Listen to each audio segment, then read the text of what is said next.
Okay, so I recently watched a video from Evil Star Cat, who hasn't made videos in a very long time, and I'm so happy that she's making videos again.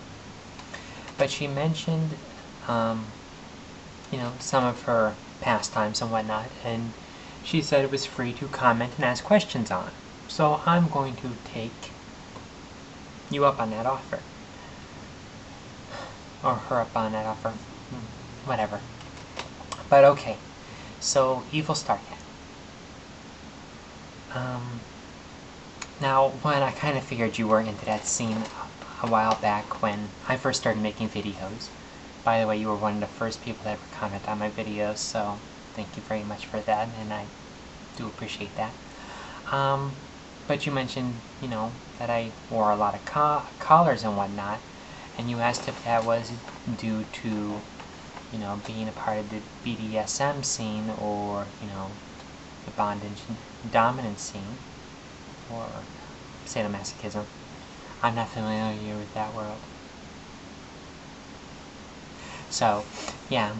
So that was kind of my first real clue. And no, I didn't wear collars for those reasons, other than to hide my Adam's apple, even though nothing wrong with wearing collars for those said reasons. Sorry. But my question that I wanted to ask is, you stated that you have two DOMs, or dominants, or dominatrixes. Let me know for future reference what term you would prefer me to use. And I would really love to hear the story. I'm not looking for smut, but I'd really love when BDSM meets romance. So I'd love to learn how, you ended up hooking up with these two ladies, or vice versa. What's the story behind that? And how did you come to this arrangement or agreement? And also, from my own perspective, when it comes to bondage and dominance and any sadomasochistic activities, it takes a lot of trust in order to finally get comfortable with that person. So I would really like to know what you did or what they did in order to earn each other's trust. Because for me, example, I won't just let anyone tie me up. If I don't feel comfortable around that person, it is not going to happen. Excuse me. Yeah. So, and I think that's an important thing to mention because quite often, people get a bad rap in the BDSM scene as just being promiscuous and practicing a dangerous lifestyle, which really isn't the case. It's alternative, but when done therapeutically and researched properly, it really is quite safe. I'm into bondage, and I take no shame in that. In fact, I could take quite a bit of delight. But all the bondage that me and my partner do has been well researched, read through, and, so on.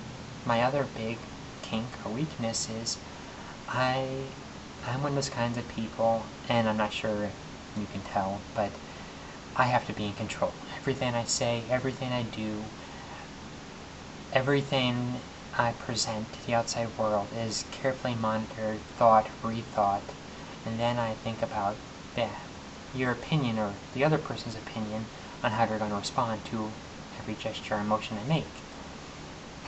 And sometimes that's a bad thing. So my big weakness is I love it when someone just takes control. When I get shoved against a wall and, I just know that there's nothing I can do about it. And it's with a person, once again, I feel comfortable enough to lose control with. But, yeah. So if you can tell me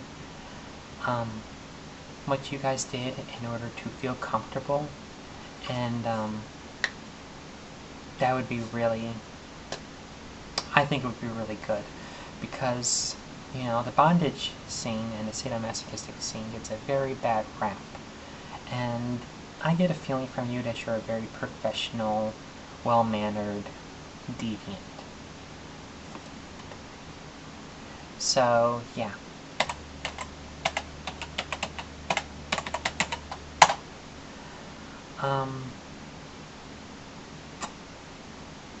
There was one other thing I wanted to ask about terms. Because, okay, sidetracked, sorry. Now, I'm going to assume you're collared. I would really love to see your collar. You said, you've seen mine, so let me see yours. And I would love to hear the story of the collaring ritual. I'm assuming that you went through one. I'd love to know the wording and if you guys wrote out a contract and whatnot. And yeah, what safety precautions you go through. Shoot, and now I forgot the thing. Oh, wording, right. Me personally, you know, I don't like the word slave. When I think of the word slave, it's always come as a negative statement to me. You know, I like the word submissive. I like the word dominant, dominatrix, dominant, submissive. The one I really like, though, for me is pet. I like being Teresa's pet. I like to wear a collar, and I like to demonstrate anthropomorphic personifications and behaviors and so on. Meaning, I like to act like a well-behaved pet. I've studied animal behaviors, mannerisms, and so on. So, yeah, that's my big kink. Okay, I have several small ones, but those are pretty much my major coup resistance. So, yeah.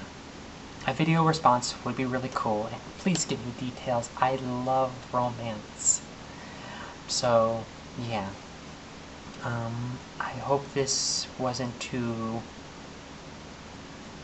you know, I hope I didn't offend you. And it's really great to know someone in the community that happens to have had some of the same experiences that I've had. Excuse me again. That ramen noodles is really kicking my butt. And, you know, it's good to know someone else that has some of the same interests. It makes me feel a little more comfortable to know that there's someone else out there. So, yeah, so this is Ariana Lynn Fails. And I don't know how to end it. I usually go with questioning your perception of reality, but maybe asking you to share your reality with me? I don't know. I look forward to a video response, or just a response in general, but yeah, video response, because then I get to hear you and see how passionate you are, and, okay, I'm rambling, and I'm running low on time. So, love ya.